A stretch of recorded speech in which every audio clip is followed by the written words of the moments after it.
গেলেও এক যুগে বিসিবিতে কি চলছে এতদিনে তার একটা ফিরিস্তি নিশ্চয়ই জেনে গেছেন দর্শকরা। আলোর নিচে যেমন অন্ধকার, তেমনি ক্রিকেটের চাকচিক্যের ভিড়ে প্রধান নির্বাহী কর্মকর্তার যোগ সাজসে অনিয়মের অভিযোগ উঠেছে একাধিক বোর্ড পরিচালকের বিরুদ্ধে। তবে এবারের অভিযোগ আরও গুরুতর।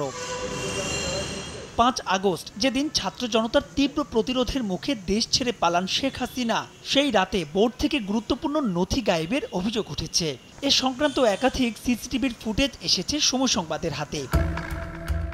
সিসিটিভির ফুটেজে দেখা যায় ৫ আগস্ট রাত ৮টা ২৫ মিনিটে বিসিবির কার্যালয় থেকে বের হয়ে যাচ্ছেন এক ব্যক্তি। কাঁধে ব্যাগ, ফোনে কথা বলছেন অন্য কারোর সঙ্গে। তার উপস্থিতি নিয়ে সিকিউরিটির দায়িত্বে থাকা ব্যক্তিদের অস্বস্তি ছিল স্পষ্ট।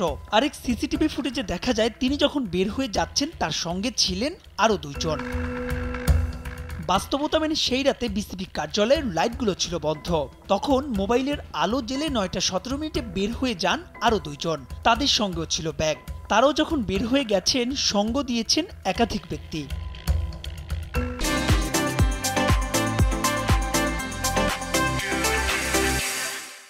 এবার সবচাইতে গুরুত্বপূর্ণ ছবিটার দিকে নজর দেয়া যাক। রাত ৯টা ৪০ মিনিটে ২টি ব্যাগ নিয়ে এক ব্যক্তি নেমে যায় লিফটে করে, যার পরিচয় বের করা সম্ভব হয়নি। কিন্তু সূত্রের খবর, গুরুত্বপূর্ণ নথি ছাড়াও সেখানে ছিল নগদ অর্থ।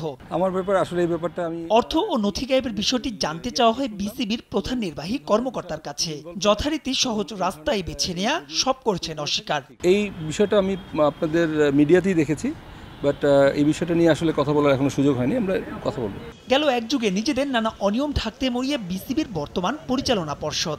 গুঞ্জন আছে সেখানে মুখ্য ভূমিকা পালন করছেন সিইও। তাই তো নতুন কমিটিতে যারা আসবেন তাদের প্রথম কাজ হবে পূর্বের কমিটির সব অনিয়মের মূল খুঁজে বের করা।